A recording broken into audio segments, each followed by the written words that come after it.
I know we've like discussed it a few months ago, but we couldn't quite get it set up the right way. If you could, for the people who don't know who you are, kind of explain who you are, what it is you do, as well as your upbringing, whatever factors that kind of led you to do the kind of work you do today, and anything leading up to the DNC incident before Thugshaker Nation was formed. 100%. My name is Queen Thugshaker. I also go by Rachel. I, well, the great question is where do you start with a life like mine? If I had to pick a jumping off point, I've always been very opinionated for as long as I can remember. I was born in 2002. I was gaining more of a social consciousness around when President Barack Obama was elected in 2008. I did not grow up in a politically charged household, not aligned with any specific faction or party. In fact, if I had to think about it, we weren't allowed to discuss politics at all. Nothing right, left, center, black, white, nothing. It never came up. Maybe about the age of 5 or 6, I started noticing, it's going to sound silly, but patterns in certain demographic groups' behaviors. And whilst this was not the age of woke that we know now in 2025, I could sense, not even on a rational level, but on a spiritual, social, and level of gauging evil in people, that something was amiss. And that the world I was supposed to be raised in, being born in the early 2000s, was gone, obsolete, and non existent. My father, who I'm very close with and always have been, he's the brightest gem in my life. I'm extremely, extremely close with him. He's a Caucasian man. He, at the age of 1, was adopted by a dark skinned black family on the south side of Chicago. He was raised by them his whole life as an adolescent. My father, whilst very soft spoken, stoic, and not conversational, heck, not even very social, we never talked about it. It wasn't really addressed. I knew about them, they were in my life, but it wasn't something we talked about in depth. Him growing up in post race riot Chicago as a Caucasian child in an all black and mixed race family. And that was his right not to discuss, because I can imagine how off putting and disconcerting that must have been socially and in terms of his identity. A thought in terms of color, considering my upbringing, my mother is a top Persian Jewish woman. She's from her family originates from northern Iran in the Caucasus Mountains. My dad, of course, as stated previously, is an adoptee, but I assume is Caucasian. I didn't have bias, as I would say, directly based on just intolerant hatred or baseless hatred. There was a catalyst, though, that definitely did change the direction of that. My mother, what I can recount, around the age of 4 or 5, stopped taking care of me in ways that mattered. She did not hold me, hug me. Of course, those are subtle signs of neglect, but I didn't think of it that way. I was a kid. It escalated quite quickly after my brother was born, and I have a hunch she fell into severe postpartum depression. I have an older sibling who was severely, severely autistic and was a mute for a portion of her childhood and mine. The problem was my father also was, as autism does run in my family on my father's side. And he too went silent for a number of years.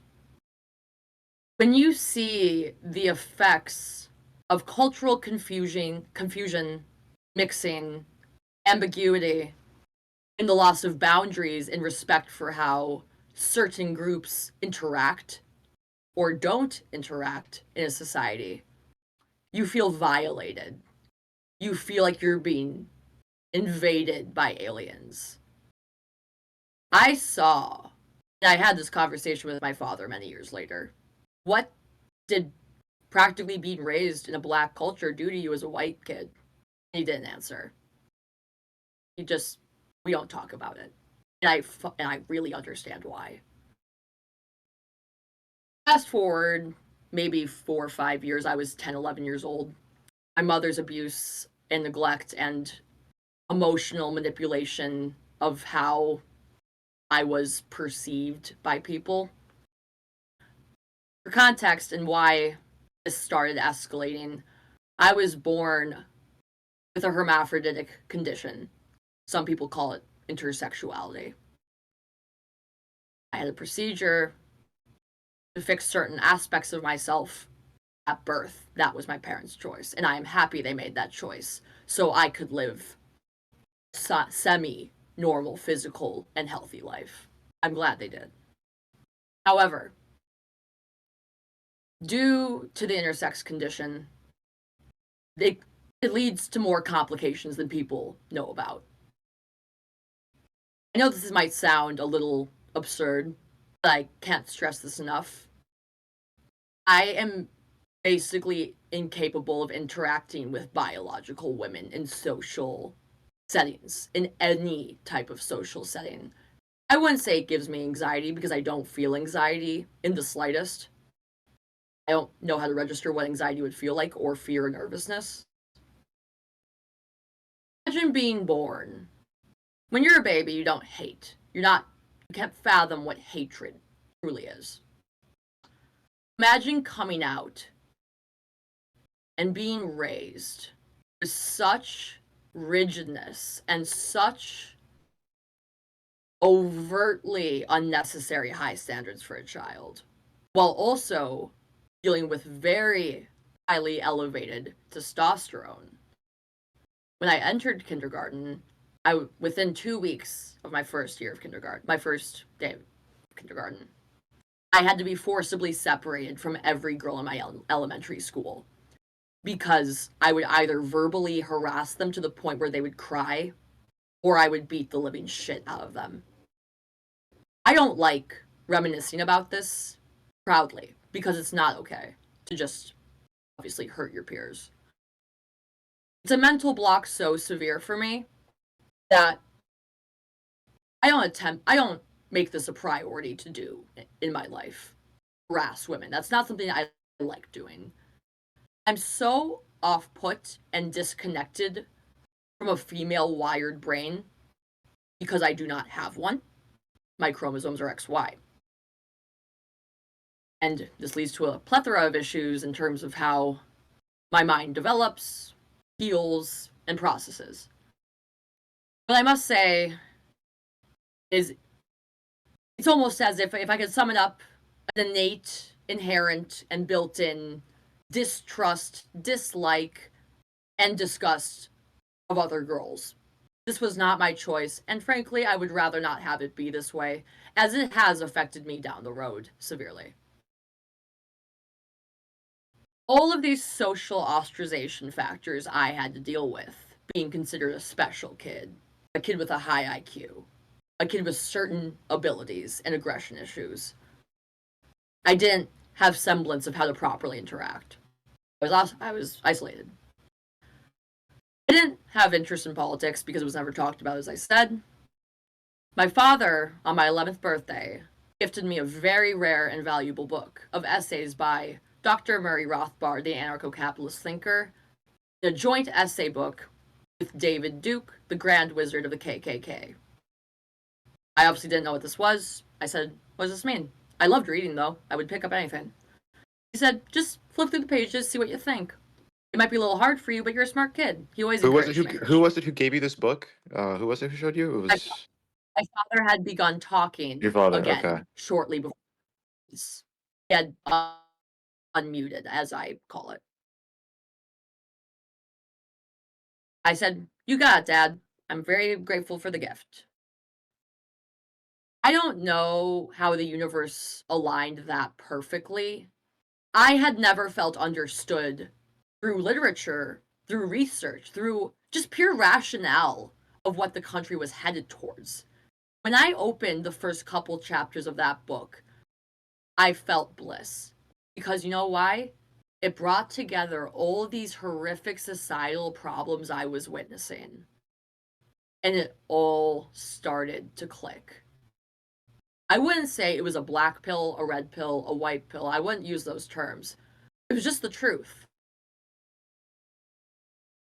The truth is that I had deduced at that time as a pre-puberty kid going into middle school, I had deduced we're being taken over by something very sinister. The forced tolerance that I encountered going to middle school and high school from the years 2013, 2019, I saw very mentally ill children off their breasts to become transgender. I saw race mixing in my school. I saw kids being doped up on pharmaceuticals they did not need. I saw excuses for horrifically gross behavior that they could get away with because they're a minority. They're trans. They're this, and that. Excuses, excuses. I never got an excuse. Of course, me being what I would consider quite rational thinking, level headed, I didn't tolerate this. Fast forward, middle school was pretty dull. I wasn't politically vocal back then. I didn't say anything. Let's say the year is 2016, first day of high school. I didn't know what to expect. I was excited to start. I was a really good student. I did a lot of clubs. I was a music prodigy too. I got into a very good music program at my school. I walked into that door. I grew up in a rural suburb of Ann Arbor, Michigan, this lower peninsula. I could smell the and sodomy and disgusting dysgenic behavior of these entitled leftist brats. I was full fronted with what some people would call degeneracy. And I was appalled, shocked, and scared that this is where my generation was heading. Glorifying being lazy, glorifying being weak, autistic, making up lies to excuse behaviors that they should not be doing, having no agency. I was fed up. You know what? On that first day of high school, in my mind, I threw my hands up in the air and I said, "Fuck this shit. They're gonna have to learn the truth eventually. How about Rachel does it?" I luckily had a good group of friends, all males. Back in those days, we would call them an edgelord, shitposter, meme lord, whatever the term was. I don't remember, but I bought Milo Yiannopoulos' book Dangerous, which came out that year, and I read it. I read it with my friends. In October of that year, I showed up to my school with about 6 other of my friends wearing tinfoil hats with ANCAP flags as capes and jean jackets. We marched through the cafeteria in the morning where everyone gathered.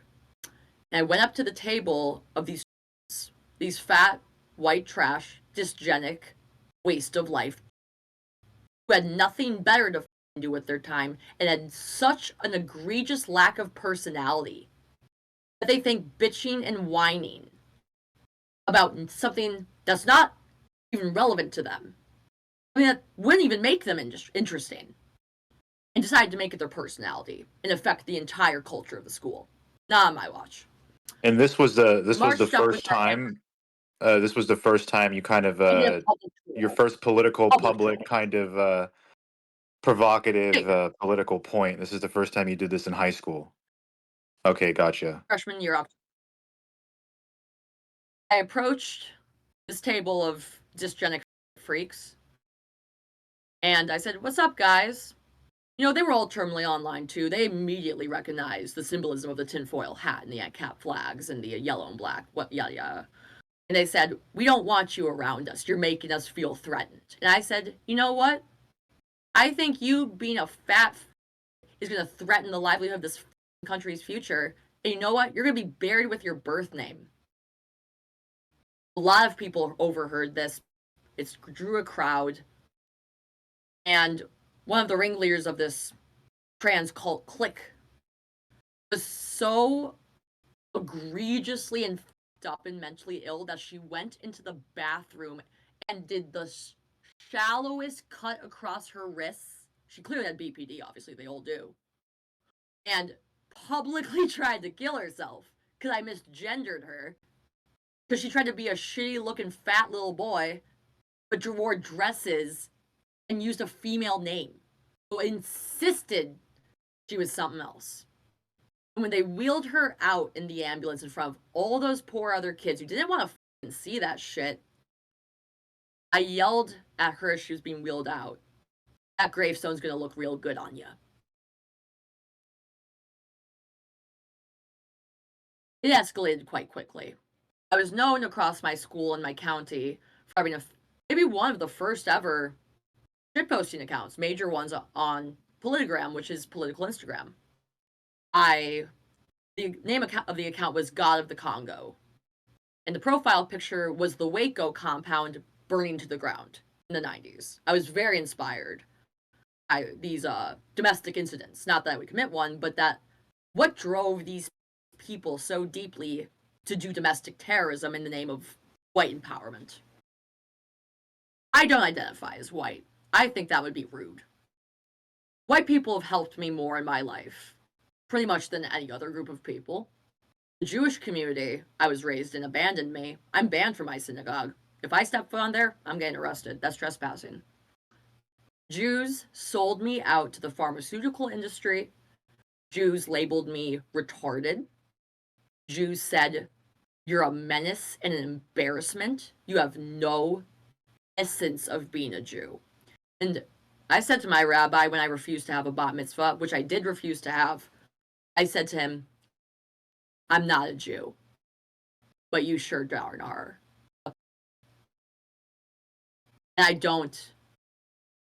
Do I hate myself for being Jewish? I wouldn't say that. There's some good and bad parts about it. How I see it, these demographic groups that cause a lot of trouble for normal, hardworking Americans and other people, regardless of race, they do it because they are so butt deep in a victim complex they refuse to change. And you know what that is? That's childish behavior. I've never seen myself as a victim. Being a victim and dwelling in that notion is a choice. You can raise yourself up. Everyone can. And this idea of raising yourself up by your bootstraps, which I think is a great inspirational thought.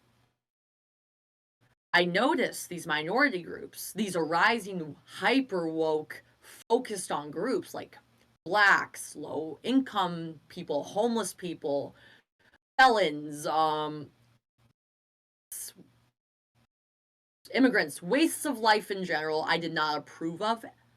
Not a whole as a group. There's that bad eggs in every bunch, right? Bad apples in every bunch.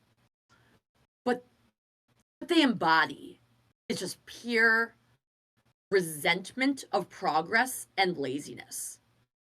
And by the time I reached junior year, I was on track to graduate early. I had a 3.95 all of high school. And life was looking good. Life was looking good. For years before that, maybe 2, I started developing schizophrenia.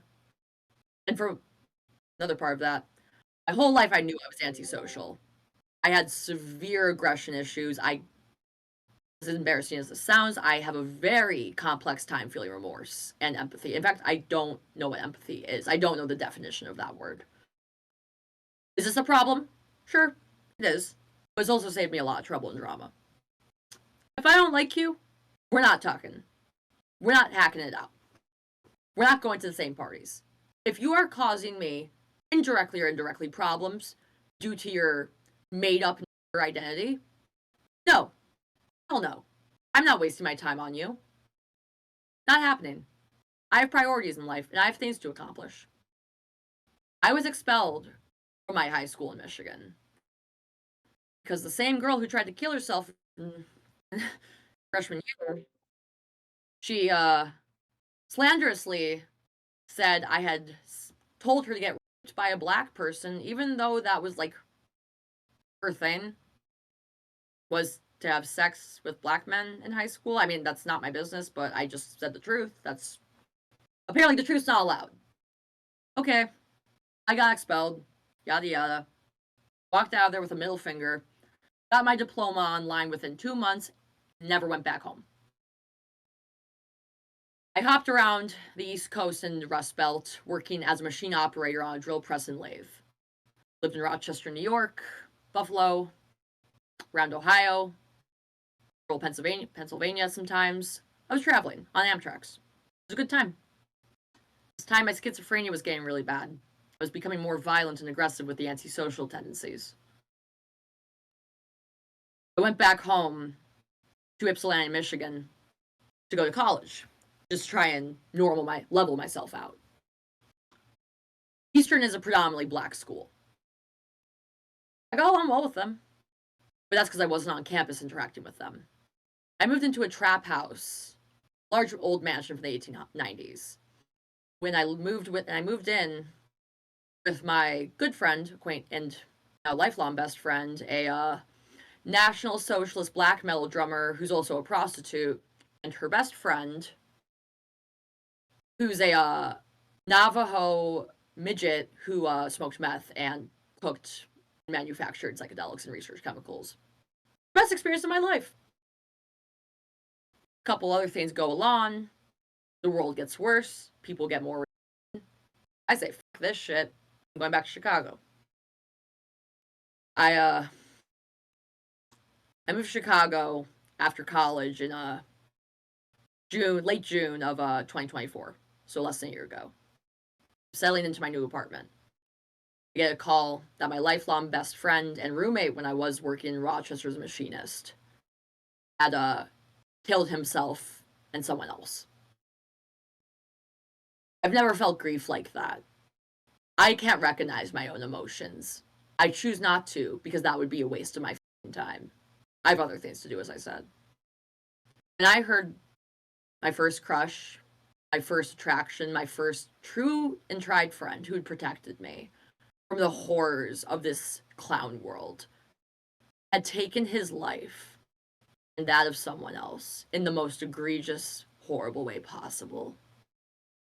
It clicked. It hit me like a ton of rail cars. He did this because of society. I knew him inside and out. He was a big Sam Hyde fan. He liked Million Dollar Extreme. He liked InfoWars. Huge Trump supporter, had Trump flags, libertarian flags all over our house. An exemplary, intelligent person and white man. He ended everything he had because entitled, low IQ,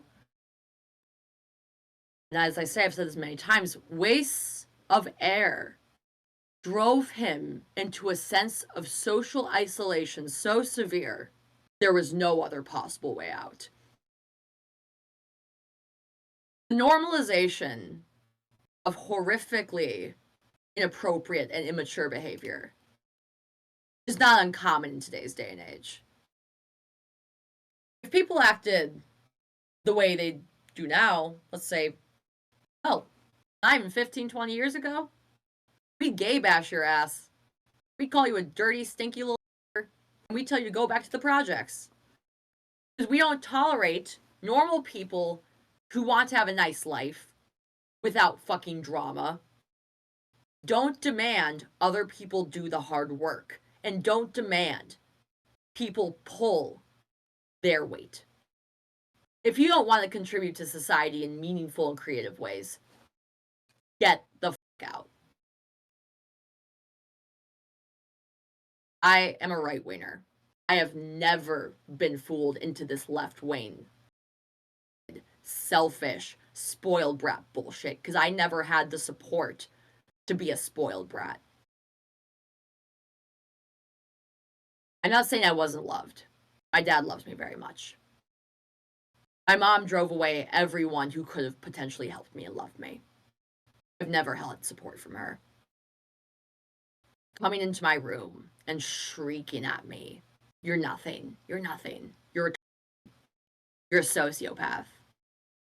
People hate you. They're embarrassed of our family because of you." After a while, you can't tune that out.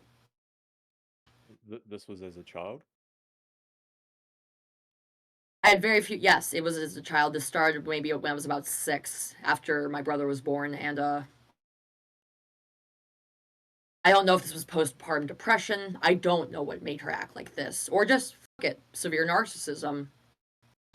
She knew I had these issues with being, surprised by things. It's not autism, and I don't have autism. It's just I don't like that suddenness and that out of nowhere behavior. I would be sitting in the basement playing with my toys, blocks, trains, whatever, and she would just come down to do laundry, stop, turn, look at me. "You're a disgusting piece of shit, Rachel." Walk away. Of course I can't respond. I don't want to talk back to my mother. The lie I told myself for the longest time was that I had the support of my community. Not even Jewish community or ethnic community, but my family. I no longer speak to probably a good 80% of my family for very good reason. I do not want it to be that way. It's actually viscerally uncomfortable for me to have to admit I choose not to talk to my family. When people consistently and for really no based in fact reason ostracize you for things you are completely incapable of controlling, for me that would have been the way I presented, the way I dressed, my condition with my hormones and intersexuality. I'm very intelligent. I know what I am. I got Can you so tell us sick. about... Pardon? Sorry. No, continue. I'm going to say one more thing about my childhood. I never tolerated bullshit from anyone, especially women. I don't have time for losers. I'm going to end it right there. Do you still have problems with women today? Like, is it hard for you to interact I with them refuse to socialize with still? them. I Okay. refuse. And you mentioned Touch, that, so you had the and tinfoil discuss me. hat. Oh, I'm sorry, go ahead. It's if I was forced into a situation with women, I would probably just become aggressive and make a scene, Okay. which is not cool. I don't want to be that way. So back to the activism kind of part. You mentioned that there was the tinfoil hat incident at your school. That was like kind of your first moment of political activism. Could you explain a little bit more about your kind of first real your first real interaction with it at the DNC event in August? 100%. Clear for context, I don't have a party. I'm not registered. I don't actually have a formal ideology on either the right or the left. I'm politically Uh-huh. ambiguous. That's a term for myself. Absolutely. Yeah, even I have trouble understanding what exactly is you represent. So I'm And hoping you we never can will. kind of You figure that never will. out. That's not for you. Excuse me. The DNC. Oh boy, where do we start with the DNC? On August 18th, 2024, it was about a little over a month after my friend had shot himself. I was doing better. I was functioning, eating, sleeping. Things were fine, working. I woke up around 8 o'clock. My boyfriend was already up. I said to him, completely out of nowhere, "I think I'm going to go to the Democratic National Convention today in Union Park with a big sign that says fuck." And that's exactly what I did. My lovely boyfriend, who I'm still with, who lives with me, drove me to the Harlem Green Line station on the south side of Chicago. Took an hour-long ride up to Union Park, which is way on the north side. Your United Center, which is where the DNC was held.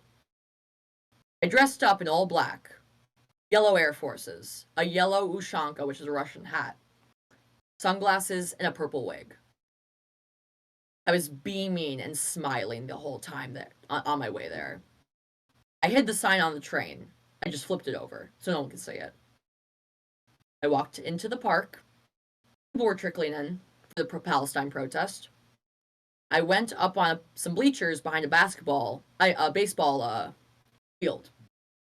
I took out the sign. People didn't really see me because I didn't look outlandish at that point. I cleared my throat, looked down at my feet. I held up the sign that said, "Fuck race war now."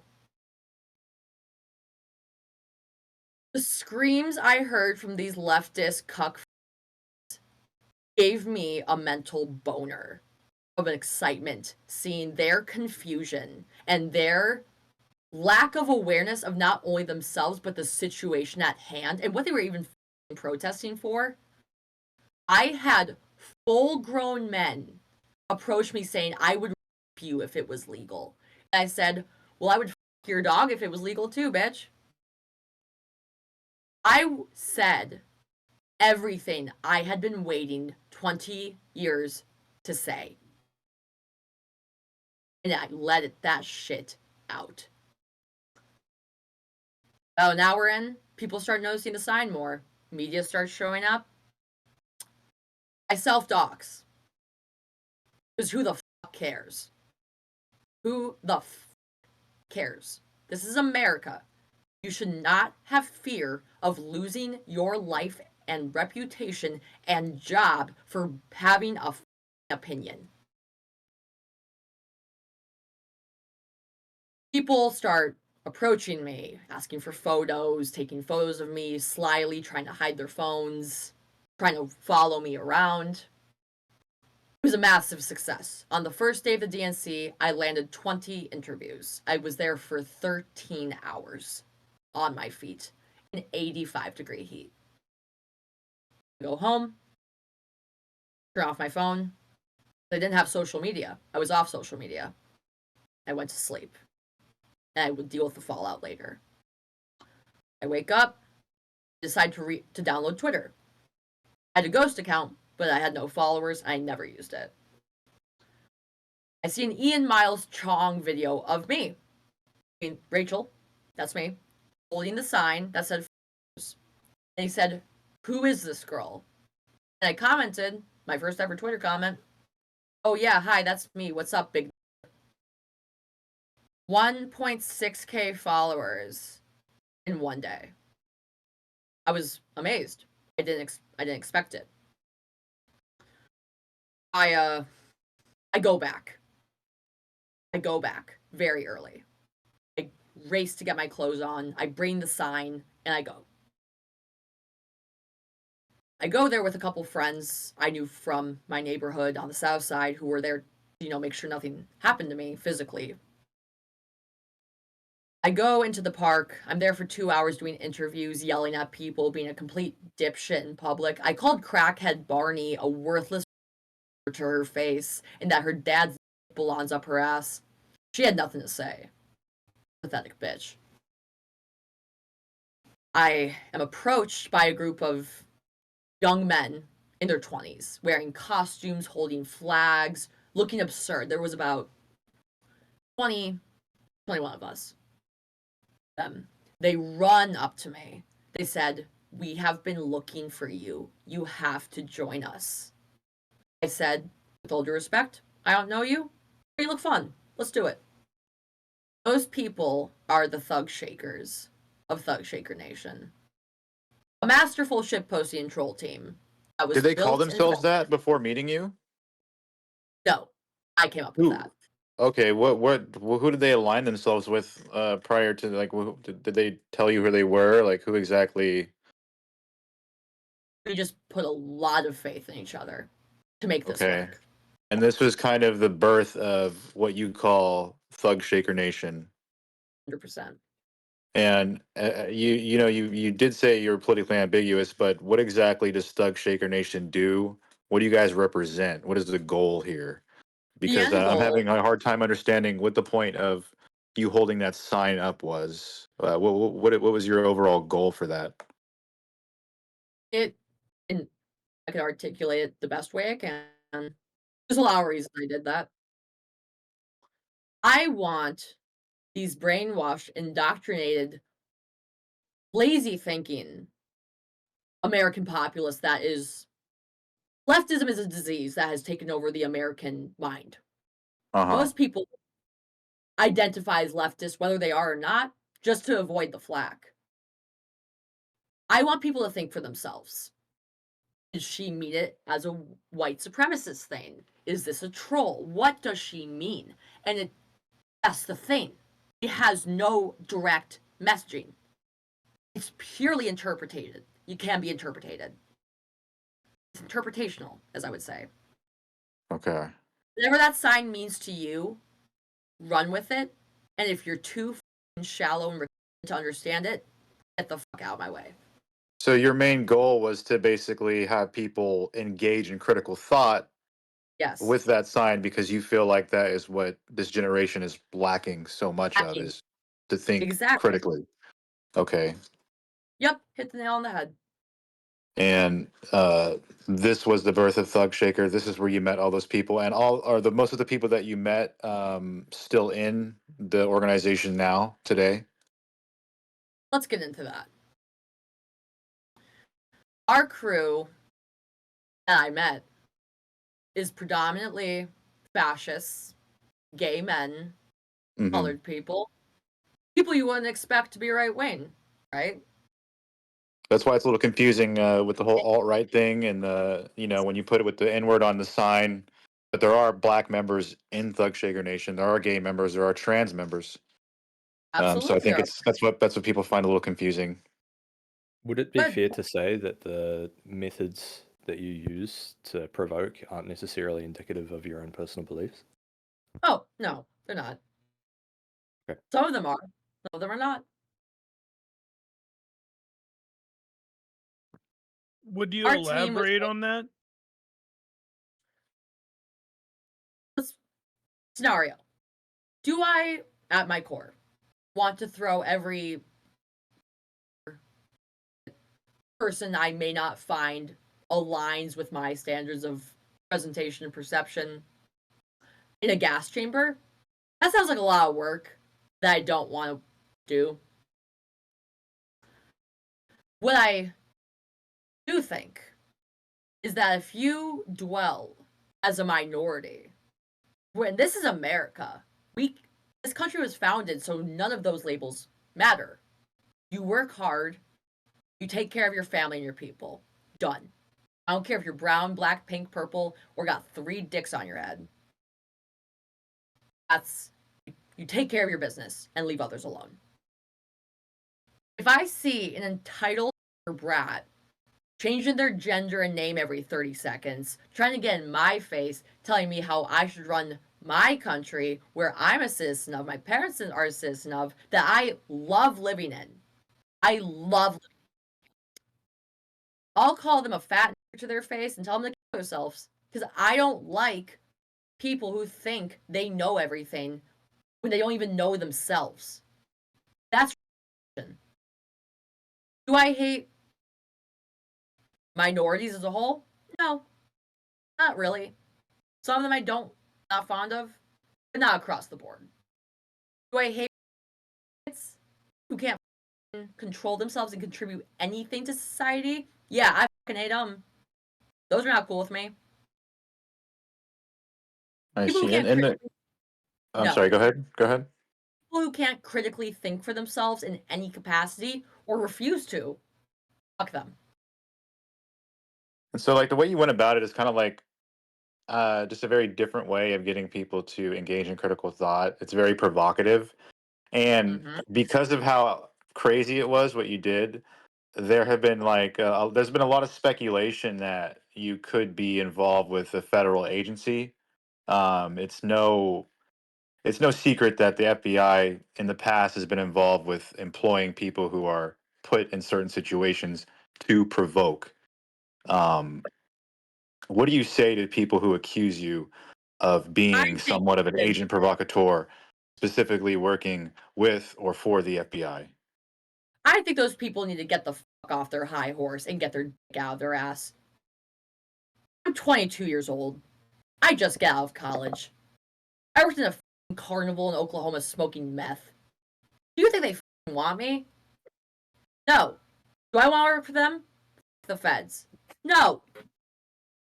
If you are so wrapped up in glowy culture, in fed, if you are so paranoid that you accuse someone who actually did something of importance and significance, and just because they're Jewish, they're this, they're that, cope harder.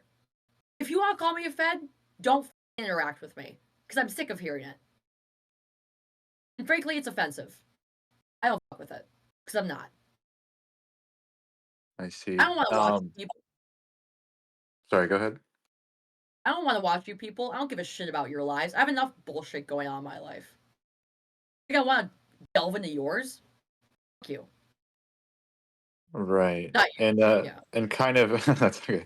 And kind of back into like your organization, you've had a few of your members involved in controversial events. What? Specifically there Now, was a case involving a minor, the rape of a minor, and two members of your group were charged with that crime, one of them being Shannon Simpson. And feel free to interject if I'm wrong about any of this information. But for those of you who don't know about Shannon Simpson is a ex-Ohio National Guardsman who was initially deployed during the George Floyd protests in 2020. Um, he was later dishonorably discharged after he was found. It was found he was connected to a YouTube account that went under the alias Zoltanus HN, which expressed neo-Nazi ideologies. In addition to that, he was found to be a participant in a Telegram channel which was known as Rape Waffen, Rape Waffen Division, a division that claims to be a splinter of Atomwaffen Division, both far right neo-Nazi groups. Um, Rape Waffen is a group that promotes explicit harm against women, and children. neo-Nazi, and children. Yes, neo-Nazi ideals, white supremacy, and oddly enough, Satanism. Mm-hmm. Okay, and he wasn't the only U.S. member that was found to be participating in the Rape Waffen Telegram group. Another one who was recently sentenced to 45 years in prison for attempting to set up his own unit, his own military unit, in an ambush. He went by the name of Ethan Meltzer. Uh, Before Zolt joined you, did you know this about him? Because all of this information was very Never readily heard of available, and I'm guessing it. he I had joined never you. seen You didn't, it. so you never knew about his past. You never knew about his involvement with Rape Waffen. Do you know anything about Rape Waffen? If you could you tell me about Rape Waffen? Rape Waffen, some of the members are adjacent, and this is all newfound knowledge through my own research. They're adjacent to the Order of the Nine Angles, which is known for producing massive amounts of child pornography, with some victims as young as 5 years old. I don't try to dwell on this. Had I known about this, I would have never associated. I didn't know anything about Shandon. I didn't know who he was. I was off social media for years. Had this been brought to my attention, and I wish it was, this, he would have never been involved. Uh, It's actually a great shame of mine. Kept me up a lot at night. And Rape Waffen. you ended up working with the federal authorities when this all went down, correct? Well, I mean, you Yes, and assisted to them in the everyone who investigation. called, if I may make a disclaimer, to every insecure moral asshole who called me a pedophile and enabler of pedophilia, when I found out that that girl that poor, lovely, kind girl. Shandon is 28 years old. When I found out she was 15, I called the FBI tip line, left my name, and I was sobbing in disgust. I vomited on the floor of my apartment when I found this out.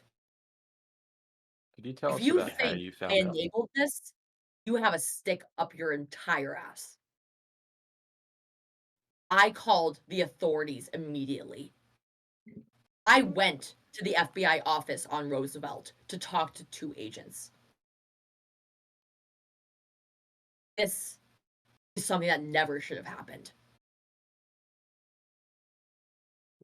Could you tell us how this information sort of came to light? Like, how did you find out about this girl and Shannon's activities? I had met the girl at a party. I liked her. She's trans. Very nice girl. Very smart. I had been told she was 19 years old. She's quite mature looking. I believed it. Didn't have reason not to. I invited her to my birthday party on the 21st of September. It was a massive party. Many, many, many people came. Anna was there, and they became acquainted. She did not like him romantically and had no interest in pursuing a romantic relationship with an adult. Her handler which is a gross term for a pedophile who pimps out kids. It's called a handler. Had brought her. Of course, I was fine with it because I had met her. I was led to believe she was 19 years old. No harm, no foul. Shannon becomes obsessive and starts stalking her and insisting they meet again. She was very passive and didn't say that she was scared of him. And hindsight, I should have checked in. But I didn't know she was a minor. I invite her to my house maybe a week later for a smaller party with the Thugshaker administration and members. Shandon goes into the closet while I'm out at the liquor store buying some drinks and some soda. I was gone for maybe 30, 40 minutes at the Walgreens. I return. Her bra is off. She's sweating. I go into the closet that I'm in right now, and there's semen stains on a mattress that Shandon had been sleeping on. Of course, I thought, okay, well, they had sex in my apartment, no big deal, they're adults, because I thought that was the case. I was a little grossed out, but I said, okay, whatever. That was Shandon losing his virginity for the first time. A day later, Shandon comes up to me and says, you know, that girl. I said, yeah, what about her? She's 15. I'm apoplectic, inconsolable. I say, you have to stop talking to her, and we have to make this stop immediately. Shandon has BPD and is extremely manipulative. Anyone could fall for his grift and his lies. He insists that he would be good for her, he would guide her. I say, that sounds and I don't want to be involved. Get out of my house. If you want to go with 15-year-olds sexually, I can't have part in this. So when he refused, were you the one who made the initial call about this? Yes. Yes. Okay, so you were the primary reporter to the I was. police when he refused to stop seeing this Seeing her. 15-year-old girl. Okay. He gets so much flack online when this all comes to light about the abuse that he sends a fake breakup message to a different account that says they broke up and screenshots it, clears it all up, everything's fine. About a month goes by of no contact, and this girl contacts me and says he's still raping me and objectifying me and making me starve myself and cut myself. He almost made her, and I think she might have, cut his name into her thigh.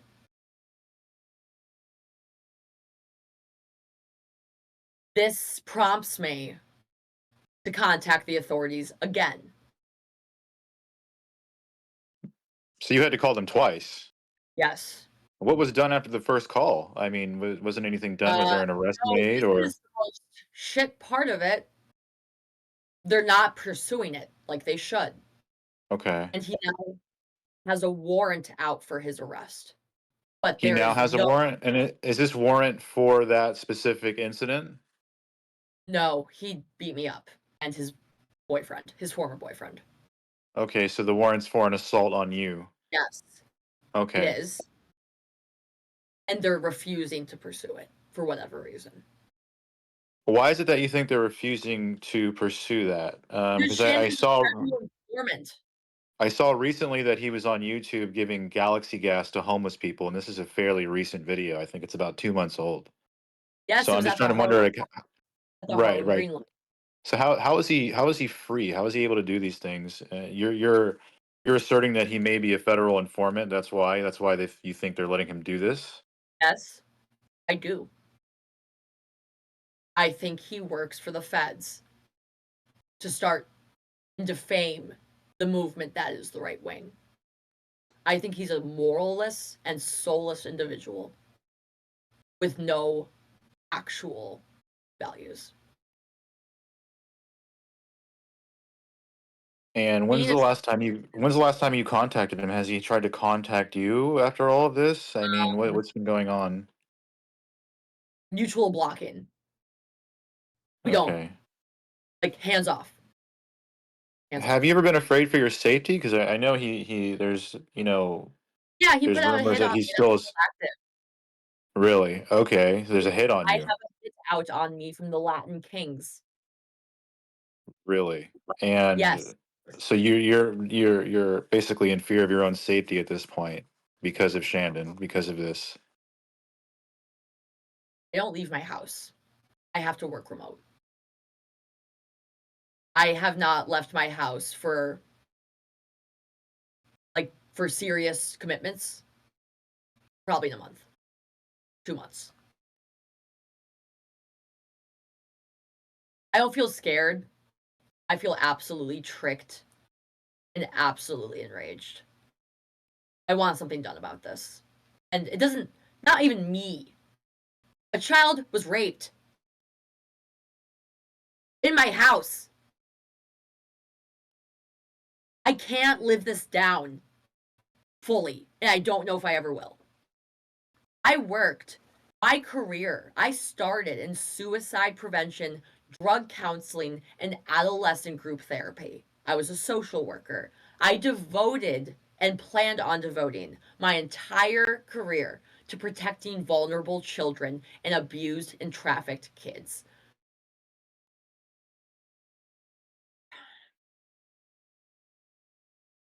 It's unfathomable this has happened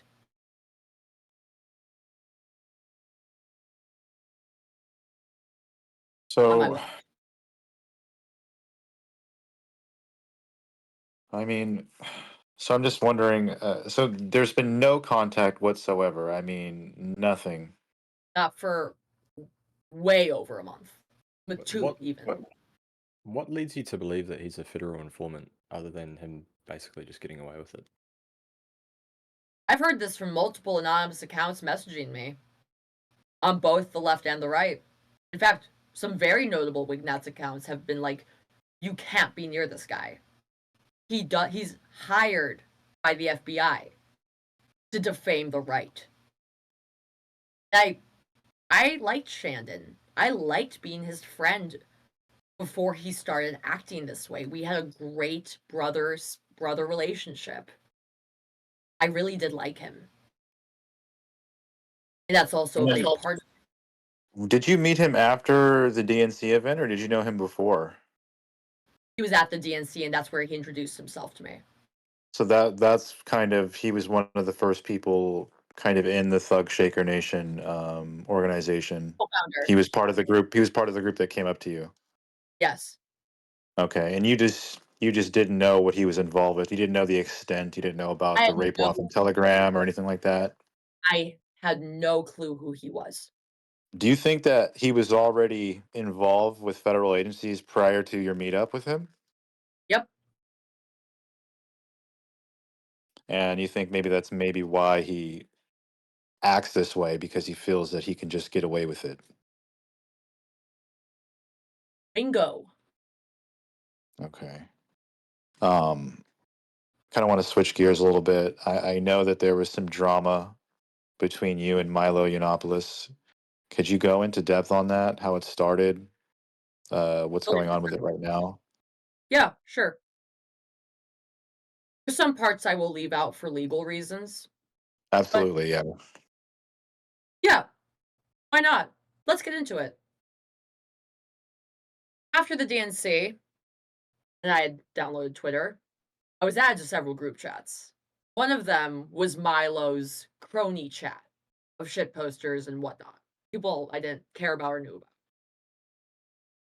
He had messaged me in the chat, and I thought it was an impersonation account of him. I didn't believe it was him. I clicked on the profile. Bam, it's Nero. On Twitter, that's his handle. He gives me his number. Seems pretty nice, pretty cordial, polite. I was a fan of him at one time. I said, yeah, I'll message you. Sure.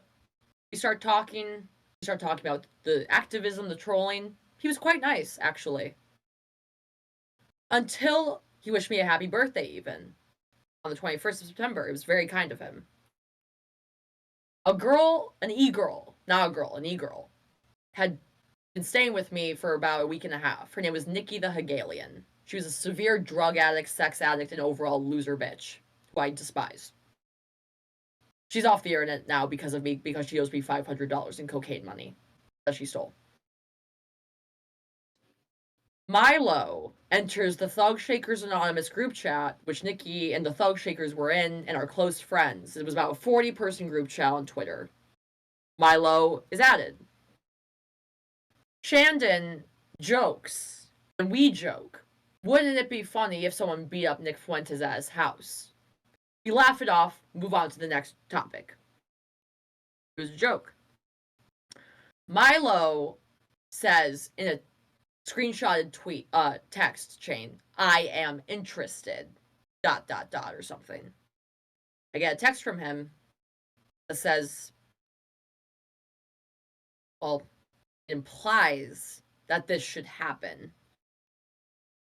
Of course, I'm uncomfortable with this because that's not what I want to do with my time is beat up Nick Fuentes. Like, I don't know the guy. I don't have beef with him.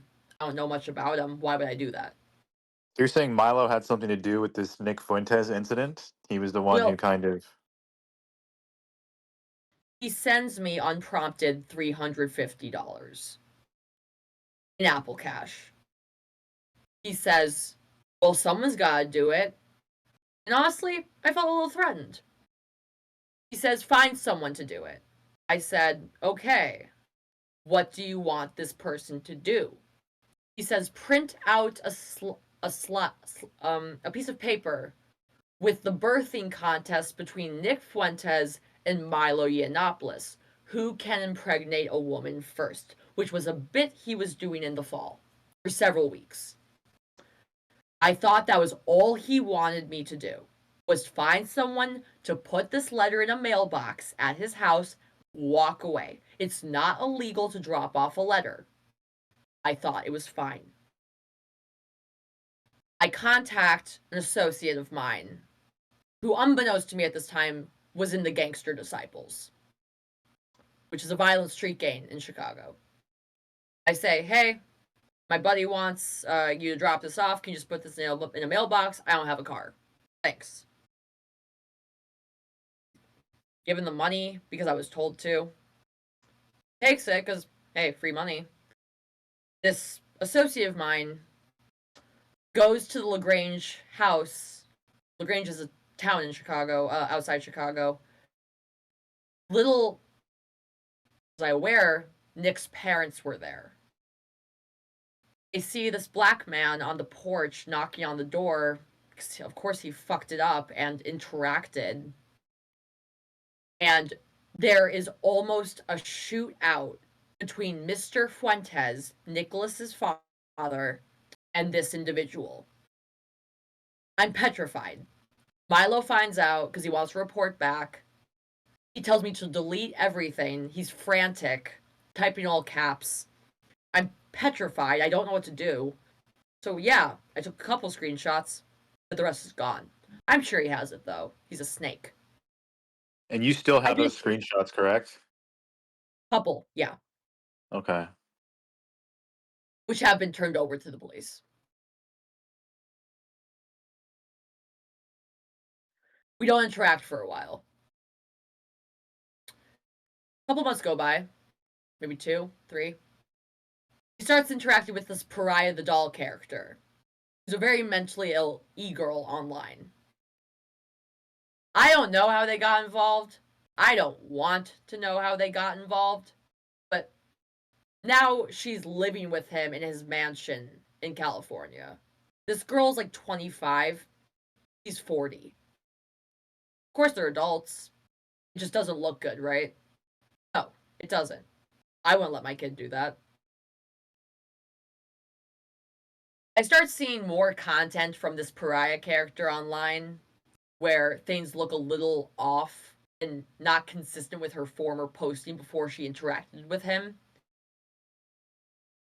What was different about it exactly? She's posted photos of massive bruises on her legs. Massive bruises in the shape of fists. That's what they look like, at least.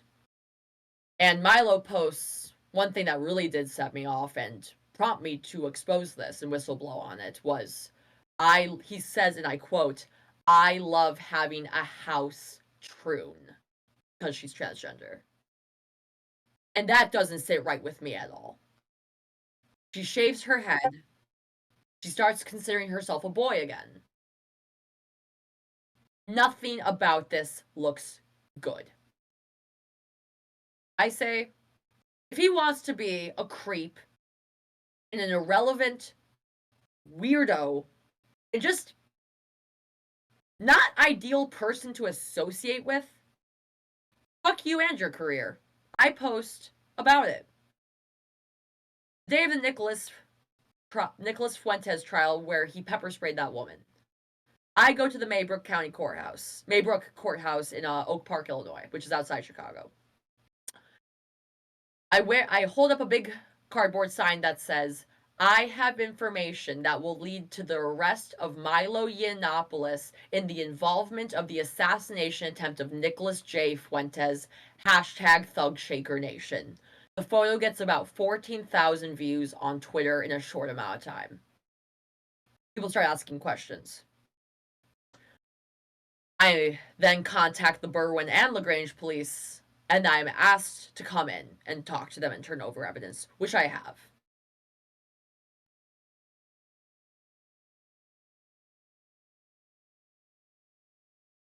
If Milo wants to cope with irrelevancy and his, because yes, he is gay, there is no such thing as being ex-gay. If you're a that's what you are. Cope harder. He's not a Catholic. He's a Jew. It's an Ashkenazi Jew. He's partially. The grift is up. He's done. He should have been done years ago.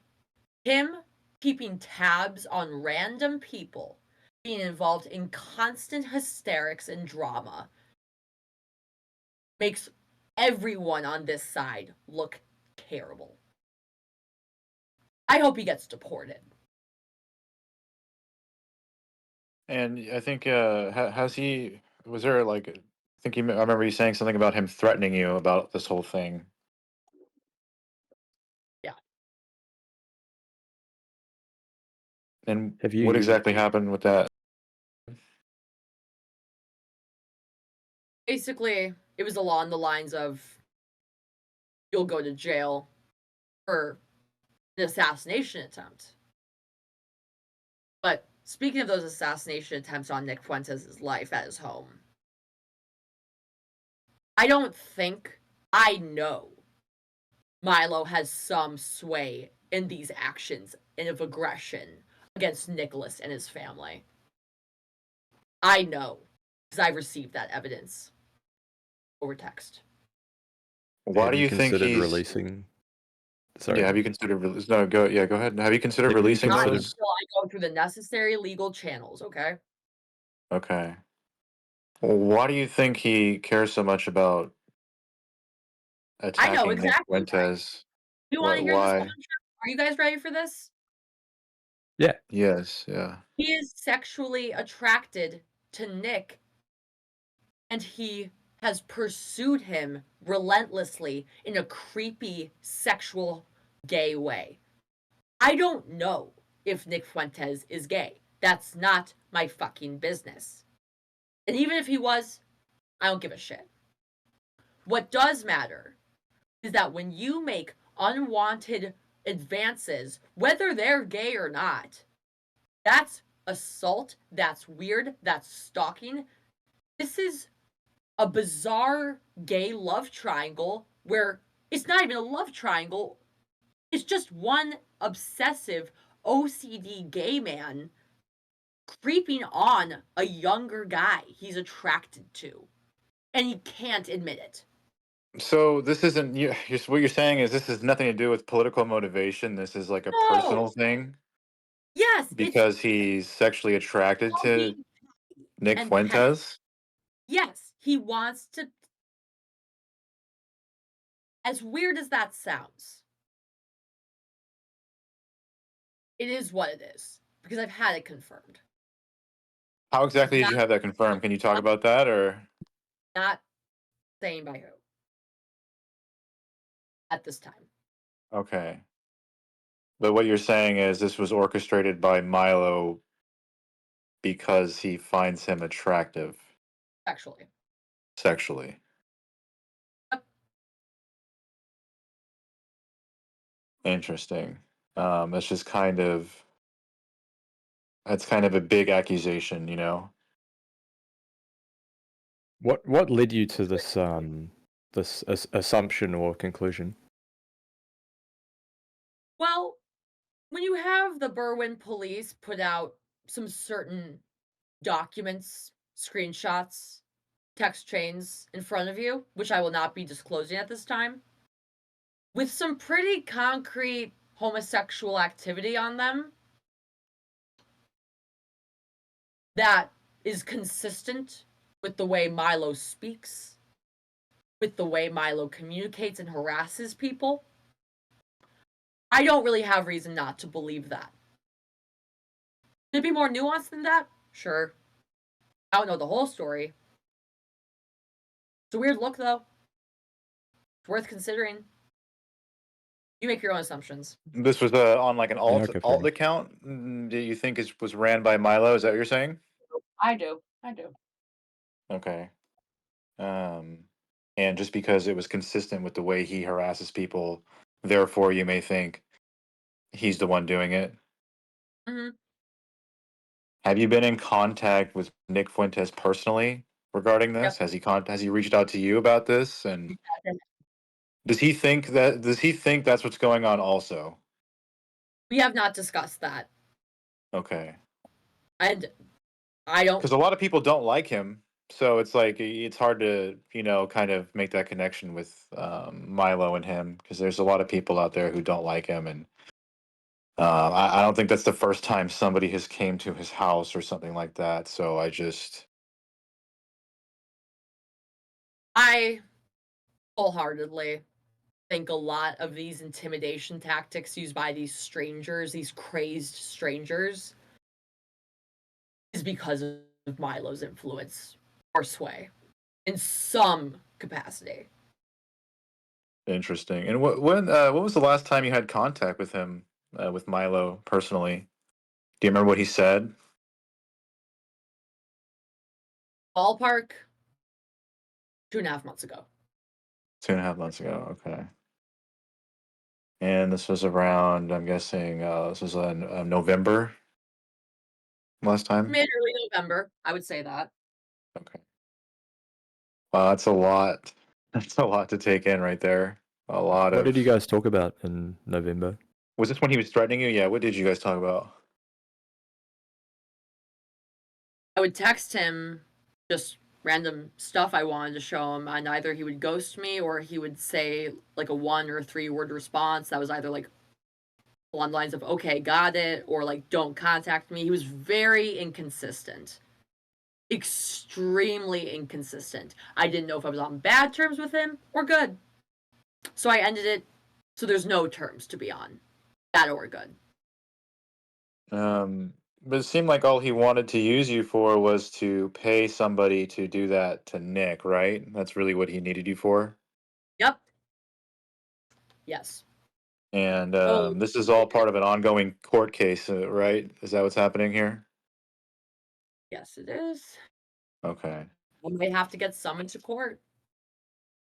Okay. I might. And do you know when this next court date is happening? Do you know when this is going to go when it happen? Like, Totally um, honest. Sure. okay. Okay. I don't. And But is there any other information about Milo that you'd want people to know regarding like this situation? do not. I'm going to say this with all the emphasis. He is not to be trusted. He is mentally unstable. He is addicted to benzos. Confirmed. I've heard him on the phone fucked up. He records everything you say if you interact with him. Screenshots pretty much everything. His camera roll must be massive. For people he feels he can intimidate, use, and hurt. Do not interact with this individual if you do not have a reason to. Please. You're playing with Wow. fire. Okay. You're Okay. playing with fire. This is a lot. This sounds like a very big story. I just wish we were able to kind of verify a little bit more of it, I because wish, too, my hands are in a weird place. right. Okay? But you did say that I, you had some content that we could release after this. I'd probably release it later in the edit. You said you had screenshots involving Milo, right? yeah, tons. Okay, cool. And the ones you can release, you can send those over, and what we could do is we could just provide them in the edited version of this. We are live right now, so we can't just put it in right now, but we can put those in after the fact. But this is kind of a lot. You have the Milo story, you have the Zolt story, which is fairly recent, right? The Zolt story happened in October, correct? All Precisely. right. And so after October, that all happens, and shortly after, I want to say mid-November. I feel like this was November, if I could remember correctly, November 13th or 14th. Yeah, 13th. You are found in the Fish Tank Discord space, both in the main chat and in the alt group chat. What drew you to this space? And why do you think there was so much drama surrounding your presence here? Because I know online you do a bit of trolling. And so my first interaction with you was you on camera, and I kind of thought you were crazy because I was like, what is she doing? She's walking outside, she's talking, she's rambling. Everybody else was kind of yelling over you and, accusing you of being a Fed. What, what drew you to the Fish Tank Discord space? How'd you end up here? That is an even bigger bombshell. Already? Yes, give it to me. I had never heard of Fish Tank in my life. I had no idea this show existed. It was in November. I wake up really early, around 6 o'clock every day in the morning. I was just about to wake up, get my day started. It's about 6:40 a.m. I get an anonymous group chat call. I think it's one of my friends. I don't really look at the usernames. I just kind of hit accept. This was through Like Discord, right? this was The through the my group old, the group call. Okay. yeah. In it are 4 anonymous accounts. I Right. press accept. Immediately, I am bombarded by 4 adult men screaming at me, "Hey babe, hey babe, hey babe, we want to talk to you. Do you want to come on our show? Hey babe." Like, and I start yelling. At the time, I was struggling with some slight low level stimulant abuse, which has now been resolved pretty much. and is in control. I was really tired. I was not having it. I said, I kept repeating, who are you people? Please tell me who you are. I don't usually talk to randos. They start saying the word fish tank over and over again. I'm like, I don't know what that is. I look it up real quick because I start freaking out. It's Sam Hyde, Jet Neptune, a British person I don't know, but it was a person with a British accent, and one other person. Okay. I This was find before you out, joined the Discords, right? This was before you joined the Discords? yes, Okay. I start getting really fed up because Sam starts shouting at me and it's starting to trigger my seizures. I say, can you please stop? This is making my seizures making me irritated to the point where I feel faint. And he only gets louder. I then say, Sam Hyde, if you aren't such an irrelevant maybe you should go take care of your rape baby you had with a underage kid that you don't even pay child support for. They become irate and they hang up. Maybe about a week later, I get sent a link from an anonymous account I don't remember on my Twitter that says, join this, we want to talk to you. Wait, how did I you said, know the initial call, right? The initial Discord call with you said there was 3 individuals who called you on Discord, right? And you're telling me that it was Sam, Jet, Neptune, and a British individual or somebody with a British accent. British How, accent. did they cam up for you? How did you know for They sure it was them and not some trolls? because they kept saying Jet. And it sounded Okay. exactly like Sam Hyde. I used to watch $1 Million Extreme in high school. Okay. I know that everywhere. How do you think they found you? I mean, I'm trying to find like That's how they found you that's the weird part because I and had if my they wanted discount you to if they code. wanted you to get on the show, why wouldn't they go? Because there's like a more professional way they get people to get on the show, and it's usually not by I prank calling or trolling you through Discord. So I'm trying to figure out don't w- know, what's that? but I know what I heard. I have screenshots of the accounts. Okay, yeah, I've seen those screenshots. Yes. And then, before I was booted from their call, they were talking about how should we play with the fish. And they were talking about banana peels and rotten bananas and all this shit. Okay. And this was I believe this was the beginning of season 3. So you're saying they called you and they were trying to get you on the show in some way or form. Do you know how they found you? I mean, if this was them, do you know how they found you? I mean, No, I don't. And that's actually kind of disconcerting, considering I didn't have my Discord linked publicly. It might have been public somewhere, or it had been leaked. I truly don't know. Because none of and them were my so mutuals. so this call is what led you to joining the Fish Tank Discord servers. No, I didn't want to join. I didn't want to be involved with these people. With all due respect, you guys are cool. You're cool. We're cool now. No beef. But I was really not impressed with their first impression, so I didn't want to join.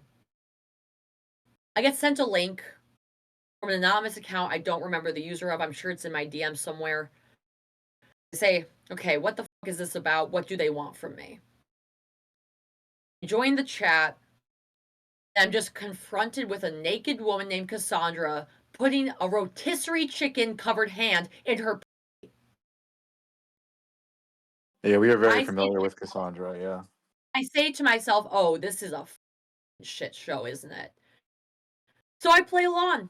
I act like a shithead lolcow too. Because that's what they want. That's what the fucking fish tank is.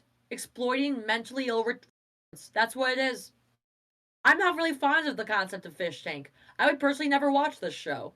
I'll associate with you guys. I think most of you guys are actually pretty nice. I don't fuck with the show. I wouldn't do that to someone who's struggling. No. And yeah, if they are a lol cow, a horror cow who's like a fucking bad person, yeah, they deserve that flack. I get that. You guys wanted a show? I gave you a show. I said, yeah, I'm a necrophile. I kids, I dead kids. Like, yeah, you guys want some sort of absurd reaction, and I gave you that. And But apparently, it was not moral enough for some people, so I got banned. Whatever. I think more recently though, if you got the chance to get on the show, would you want to be on the show? If you got the chance, if they contacted There's you again in a more professional manner, rather than troll you on a random Discord call, if it even was them, because I'm going to be honest with you, I personally don't think that they would do that. I know I you're saying don't that it know. sounds like Sam and it sounded like Jet, Like kept and they were, saying those names over again. I don't know. It uh-huh. just it was disconcerting. It didn't sit well with me. It's just interesting that would happen. Um, but still, though, I mean, would you be interested in being on the show? I mean, you are very interesting. I'm not gonna lie. I could probably see you on the show. I could see you on the show. I would do it under a certain condition. What would that condition be? Would it be the women thing? I know you said you have I will trouble interacting with women. Do you think that you would get violent with a woman That's if you were on the show with one? Really? no, no, it's not necessarily that. I can be baseline cordial with women. I would not be friendly to them. I see. But you've been friendly with some of the women in this Discord server, though, right? I Yes, mean, I am, but it's an online dynamic. I don't know their true body language in person. I don't know what they're like in person. Some people are fucking compulsive liars on the internet. It could be a facade. I try to give people the benefit of the doubt. I do. right. If I was on Fish Tank, which I think would be loads of fun, I'd learn some stuff. I'd meet new people. I think it could be fun. I would do it. I don't think I would be able to bunk with a girl. And I wouldn't say I would be I would like be horrible to them. I probably just wouldn't interact with them very much. My choice. I see. I don't click with them. I They make me personally, uncomfortable. I think that maybe things would change. I think maybe you being on the show, maybe you could learn to interact better with women. Maybe. I'm not willing to do that. I will be cordial, maybe even friendly, have a conversation once in a while. I wouldn't Um, make it a goal to make friends with. From what I've observed, they're not really well put together young ladies and seem to have a lot of emotional ups and downs, which I don't experience or relate to. That level of bullshittery and drama is not for me. Would I go on the show? Yeah, I would. It sounds like a good time. Sounds like I'd learn some stuff about life. Sure. I'm not doing it to be buddy buddy with other girls. well, I mean, you have been buddy buddy with some girls in the server, which surprised me. I think one girl who always has her camera on, stupid girl. You remember her? Yeah, she's a gem. I have compassion for her. I think she's had You a hard guys life. have, yeah, you guys have like I've seen you guys kind of talk to each other and stuff like that, and it seems like you guys get along. So, uh, Yeah, I'm trying to be better. I am. Conscious effort. And I do absolutely. I don't, as I've stated many times over, it's not pleasant being this way. It's not. It's actually a huge hindrance in my life. Are you on any medication that kind of helps you deal with this? Yes. I'm on one prescribed prescription medication. I receive an I see. injection of a very, very high milligram dosage of Abilify once a month. What exactly for people who don't know what that is? I personally don't even know what Abilify does or what it's for. What is that for exactly? Abilify is an extremely, extremely potent antipsychotic Okay. used on very violent schizophrenics and people with Okay. antisocial personality disorder, which I both have. Okay. So if you did go on Fish Tank, you'd obviously have to That's have your the medicine. demand. I I think. need my Well, meds. I don't think you're the only one who's been on Fish Tank or who. I don't think you're the only person who needed meds or or who would need meds if they went on the show. I think all past contestants were taking some form of medication. Yeah, that checks out. And the good thing is the injection's once a month. So it's not really a big hassle. Just as long as I get that injection from a nurse, I'm good. I can behave. I might be a little out there, racist, intolerable. Hell, I might even be a Rachel. As long as I'm not chopping people's heads off and eating them, we're good. I would love to be on Fish Tank. Um, so back to like the fish tank Discord, when you came in kind of acting like a lolcow, was it your Oh, yeah. goal to be provocative here as well? Like, was that also what you were trying to do? Was that the same thing? Because I think that's why a lot of people kept calling you a Fed, because they felt like you were trying to invoke some kind of illicit reaction to them, to then get them to maybe commit a crime or say something outlandish that would, That I don't know, is get them on a retarded. watch list or something. You know That what I is mean? You have to be a new level of self-obsessed to think that shit's about you. That's just a level of immaturity I don't even want to entertain. Um, do you think what also drew you to this Discord was not just them contacting you or whatever you were talking about, but the fact that within this community, within the MDE or fish tank community, there are mostly alt-right people, such as yourself. Would you consider yourself Yeah, alt-right as well? absolutely. Okay. Yeah, because If I I had to mean, generalize it, probably. wait, sorry, what was that? If I had to generalize an ideology, I'd pick that. Okay, that makes sense. I think that's kind of what I would. I mean, although you are pretty ambiguous, I feel like that's what I would. If I had to label you, I would probably say that as well. Good choice. Um, for now, do any of my other interviewers have any questions? Would you guys want to ask Rachel anything or follow up on anything we were Yeah, talking about? I'd like to ask you about your sort of your mental health, your schizophrenia, your psychosis, ASPD, whatever you want to call it. Just how that's how you've dealt with that, how that's affected you, so on and so forth, just throughout your life. I knew from a really young age, and my psychiatrist had warned my parents due to my very violent outbursts in early elementary school that I had a possibility of being antisocial and what people would call sociopathic. I knew that about myself. I am very self-aware. I knew that was going to happen. However, the schizophrenia, I could have never prepared for that. I was never molested as a child. I was never raped, abused, hit. The levels of self-hatred, shame, and despair my mother and my community made me feel in Michigan as an making me feel as if I was an inadequate, socially awkward, unacceptable person and kid. I became maybe around the age of 15 disillusioned with what was real. I don't hallucinate in the way people think a schizophrenic does. It's basically hypersynesthesia, which is a condition where you process your senses incorrectly.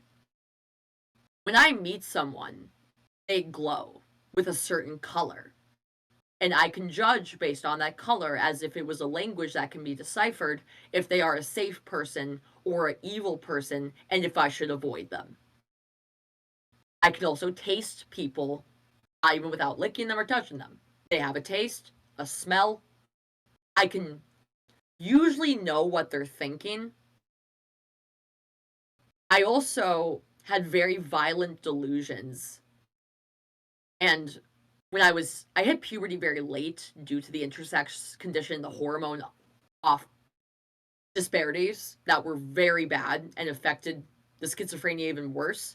Because there are studies that have been shown that people with hormone differences or intersex disorders who are schizophrenic, the hormones, the heightened testosterone directly affects it, which I do have. I would get these sexual fantasies. Now, I'm not a very sexual person. It's not really my thing. About like burning down buildings full of people, minorities, and I would masturbate to it. And I, of course, when this started happening, I was blatantly confused. But as the schizophrenia worsened, I became so vengeful and hateful that I let it take over me. How old were you when this sort of started presenting these kind of like violent fantasies and outbursts? Well, secretly, I'd had them since the age of 4. I would, around the age of 11, I would take animal carcasses I found in the woods by my house. I lived on like 120 acres in rural Michigan. And I would take these dead deer legs, I would hack them off with a hacksaw. I had a vat in my basement. I was very good at chemistry. I was very good at the sciences. I knew a lot about animals too, even though I don't like animals. And I would take these carcasses, have protective gear, gloves, hand sanitizer, all that stuff, so I didn't get diseases. And I would melt down the meat, the flesh, the fur, until they were just bones. And I would just sit with this vat of melted animals and just sit with it in silence. And that's when I really knew something was wrong. Did you do anything with the bones? I would make headdresses out of them. I would make art out of them. I'm very creative. I'm a musician, artist. I draw. I love art.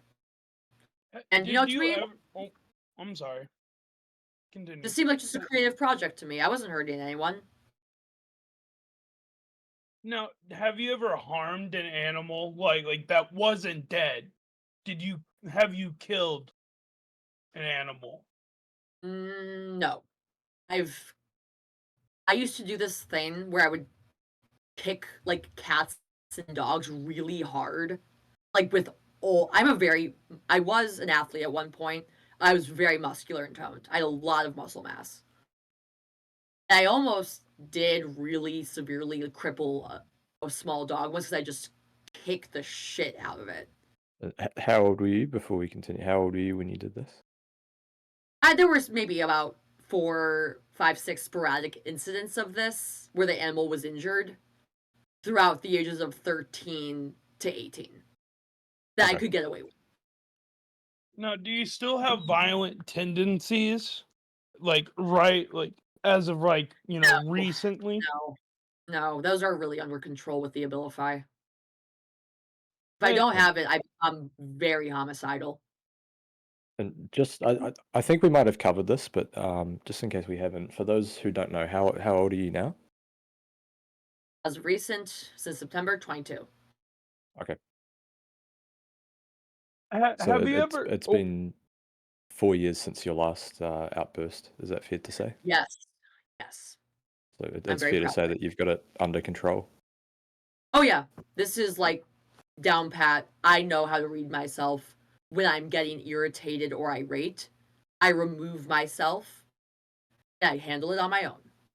We know you're we I, know you're pretty open with it. Do you think that you being a lot like open with that, do you think it hurts your reputation a little bit? Has it ever like oh, of ruined course it any has. opportunities that you could Yeah. have Oh yeah. had because of Mm-hmm. the Nature of my sociopathy. Yep. It has derailed many things. No, It's derailed many things. we spoke about this off camera, but I'm just going to ask you again. Would you categorize yourself or label yourself as a sadist, either presently or in the past? The past. Occasionally those thoughts will come up, but they're not worth entertaining anymore. I'm beyond Yeah. that. So it's fair to say that like nowadays you kind of get your kicks out of being provocative. Yep. That's Yep. my coping mechanism. Okay. There's no need to be violent anymore. I could just do that. The freedom of speech in the country, that's legal. There's no repercussions for that. Now, have you guys spoken about the inauguration event coming up? Have you guys touched on that? we haven't touched on that yet. Rachel, is that something you wanted to discuss? 100%. I will be attending the inauguration of Donald J. Trump in Washington, D.C. on January 20th. I will be leaving on the Amtrak for D.C. in a couple days. I will be attending the inauguration in full blackface, with many other original DNC Thugshakers coming with me.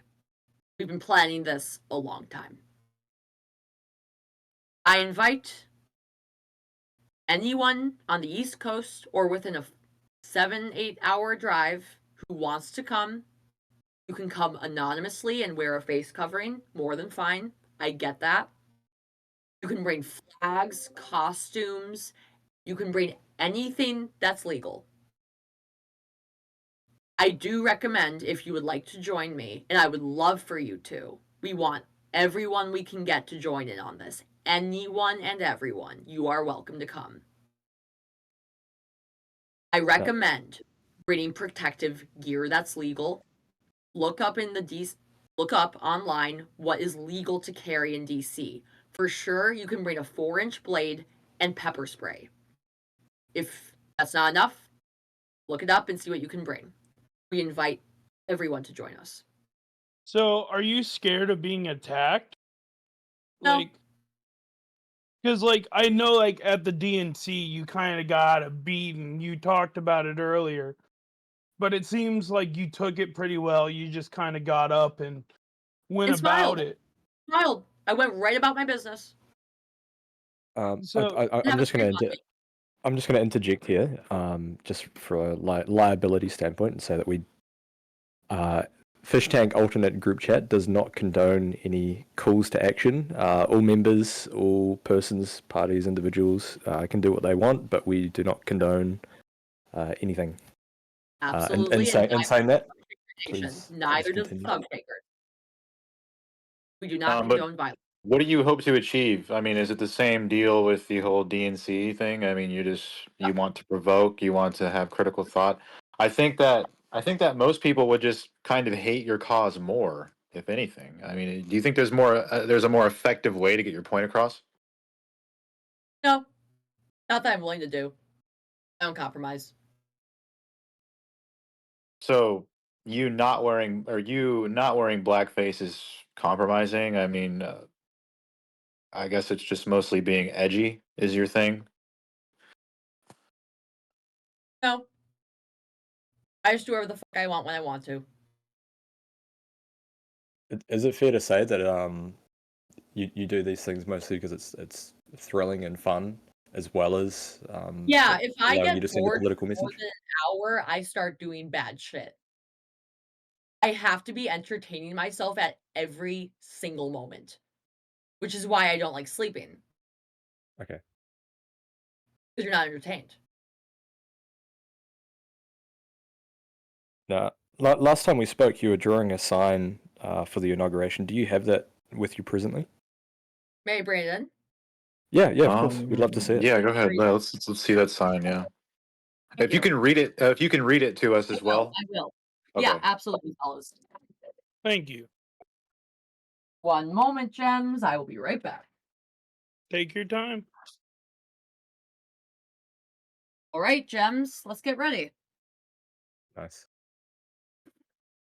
This will be brought to me at the inauguration. I shall read it aloud. I got my neo-vagina raped by an obese, non-binary, self-harming prostitute. In Kamala Harris's woke, fat, communist ass rape orgy. Oh my.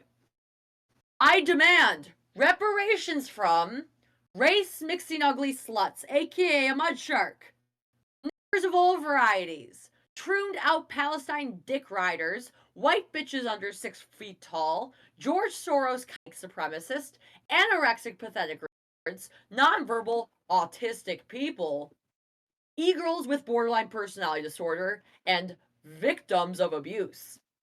Legalize hatred now, and then there is a beautifully drawn chud that says, billions must rape. I am based.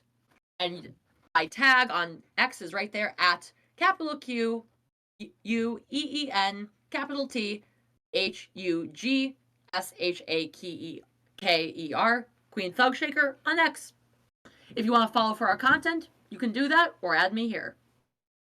And we saw you draw the Chud Jack in that, which is actually a very good picture. You said you drew it yourself. From memory, yeah. And I want to touch on something.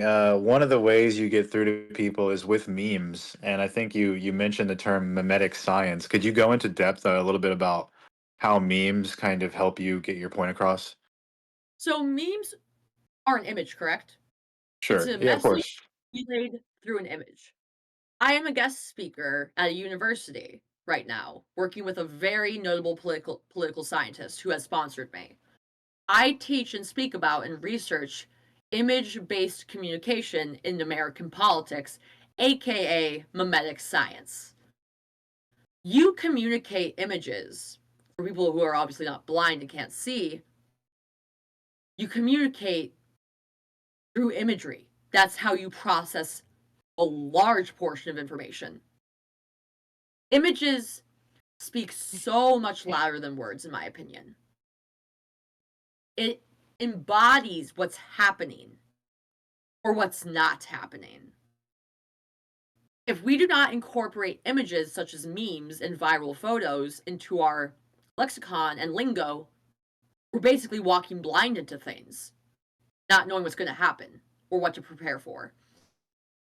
It's like a buffer zone. It kind of gives you some leeway into what you're dealing with. It embodies an essence of the current problems we're facing right now, whether as a collective society or as individuals.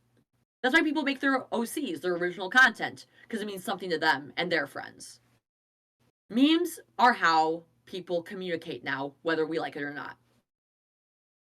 And maybe even someday, we won't use words, only photos and memes. I've been studying this for years. I have journals full of this information at home. My home in Michigan.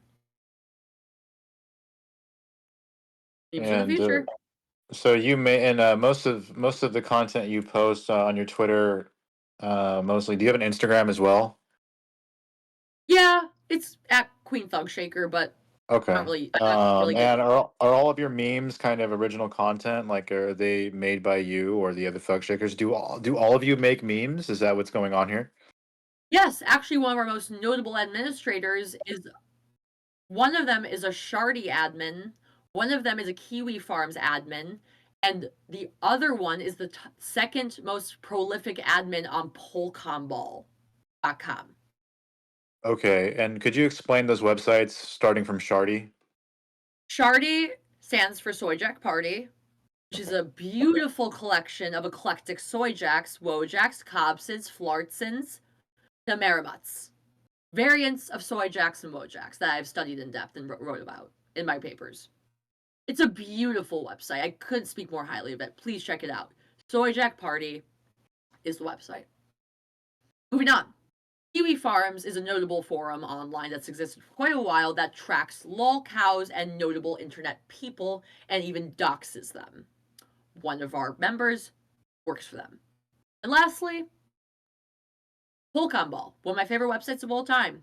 It's a niche internet ideological tracking forum of every known internet ideology, whether made up, real, or kind of in the middle. It's a very helpful website. Professional meme makers, in a sense. Would you consider yourself a professional meme maker? Oh, hell yeah. Yep.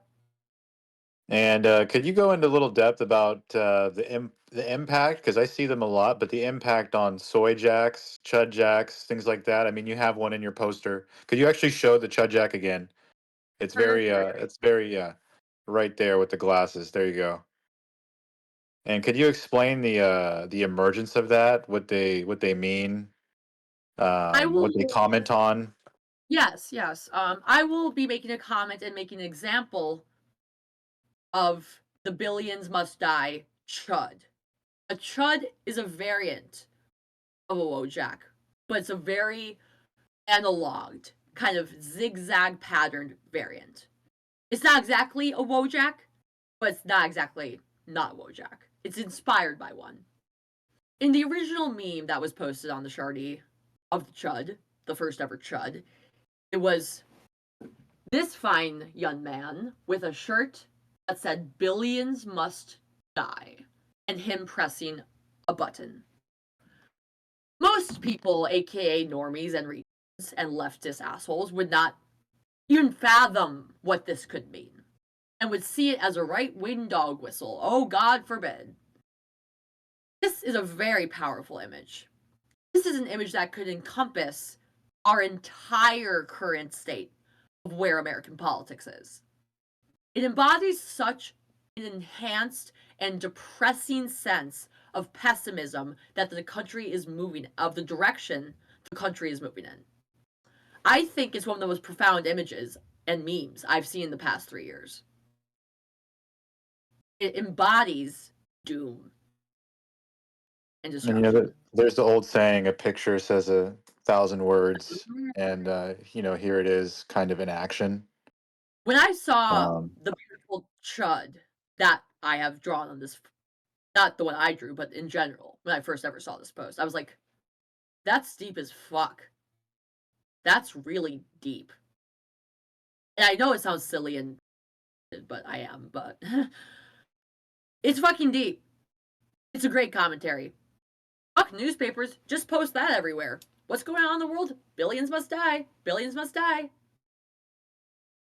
yeah, You it's know what? crazy how much one silly picture on the internet could kind of make you think about something, It's whether it be so like a basic social convention like marriage, or there's just so many different kinds of memes that have these soy jacks, wojacks, and whatnot.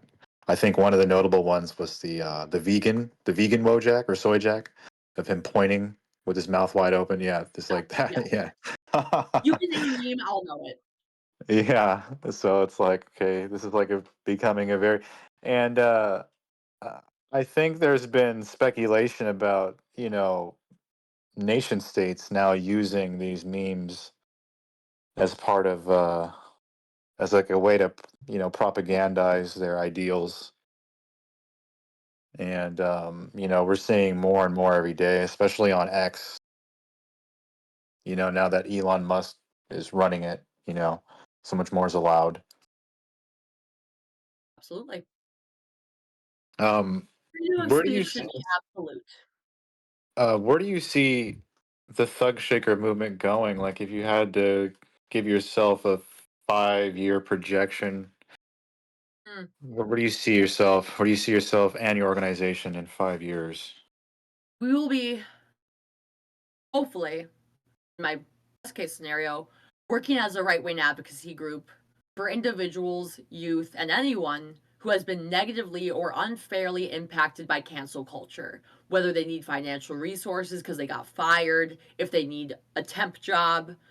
We could offer, and hopefully, if we get enough traction, which I hope, assist these individuals who did nothing but have an opinion that people didn't agree with, as woke is hopefully slowly phased out and dies eventually. This cancel culture, woke, whatever, it hurts people. It really does. It really hurts people. And it's very intolerant. But my goal for Queen Thugshaker is to have my own show one day, whether it's a TV show, podcast, news station. I want to develop something great that can really inform people and also crack jokes at how absurd everything is. I remember you mentioning the possibility of Alex Jones. What exactly is what are the details Possibility. behind that? I will not be revealing too much at this time. I don't want to jinx anything or bank too much, but Okay. there's been there's some movement, momentum, and me interacting with him in person in Austin, Texas. Really? Yep. In what regard? Like on the podcast or on his actual That show? has yet to be revealed. It will Okay. be, that's in the works. I think this is probably definitely going to happen though. You almost remind me of a younger female Alex Jones or something like that in The best certain damn compliment ways. on my life. That's thank you. Oh, seriously. Um, Huge well, inspiration too. yeah, I think he's an inspiration to a lot of people. Is there anything else you wanted to say, or just anything that you wanted to tell us that we haven't really talked about yet? Two more things. Sure. If you would like to interact with me and the Thugshaker Nation or join the Thugshaker Brigade, you can follow me on my social media, which is my primary social media, at Queen, just spelled the normal way, Thugshaker. No spaces, no nothing. Queen Thugshaker, that's my official account. And if you would like to interact and coordinate, maybe even collaborate with me further for creative purposes, you can contact me on this Discord, which is, it can be linked, or if you are in the Fish Tank group chat, feel free to add me. I will talk to Yeah, you. I will it'll talk. be at discord.gg/FAGC. This is a Fish Tank Alternative group chat. That's one Yep. place you can reach us. Yep. I think we'll definitely need to do a follow-up interview to see what happens. Because we definitely love to talk to you a bit more. I mean, you're doing a lot of interesting things, and that's one of the reasons why we wanted to interview you.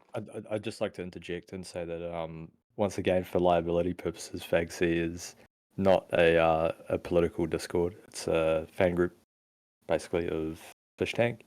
But in saying that, all members can do whatever they want. Mm-hmm. Yeah, we're definitely we're definitely like interviewing a lot of interesting people, and yeah, that's kind of our thing right now. Fish Tank contestants, interesting people like yourself, and a lot of other people who are considered to be lolcows on the internet. We definitely want to get their story, and let them explain. No, I'm not a loco. Yeah, No, we no, don't. we're not, Yeah, we're not not saying at you're a all. We just lurker. You're an absolutely, yeah, interesting person, but you're definitely just not a interesting lurker. person. Yeah, we don't consider you that, but um, Rachel, I'd like to thank you for taking the time to interview with us and explain the story behind all these allegations and whatnot. I think we're going to wrap it up. But again, thank you so much. We appreciate you. Yeah. You guys are Thank you great. so much. I hope you have a really good night. Thank You you. too. You do too.